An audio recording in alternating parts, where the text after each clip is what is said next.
Hi John, you caught me at a bit of a wrong time really. I'm just about getting my van ready to go to Berlin to the appliance trade show. I'm sorry to hear about the problem with your Beko WMB71543W. The only way you're going to be able to access the drum is to really either one or two ways. Remove the heating element at the back of the machine. This then will give you access to the rear of the spider on the lower side.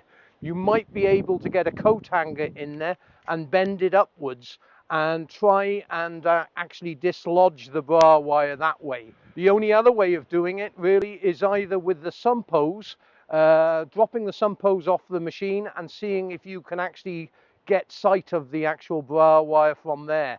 But as I'm going to the Berlin show, I will bring this ludicrousy up with the manufacturers. Sealed drums are not bad just for the bearings. They're also ludicrous with regards accessing the machine.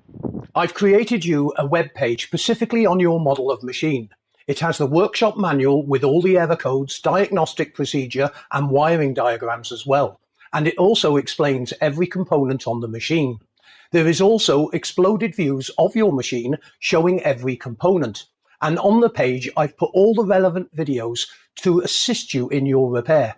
If you or anyone else needs help with their Beko washing machine, fill out the contact us form on the website.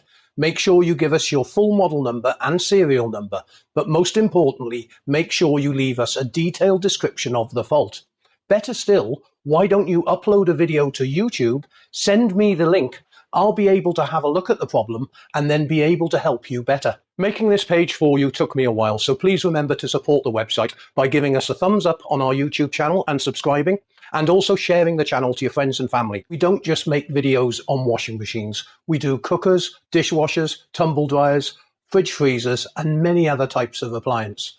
Please remember to support the website by buying the parts off us, and if we really helped you, you can always donate to the website by clicking on the Buy Paul the Beer page. Thanks very much indeed for watching.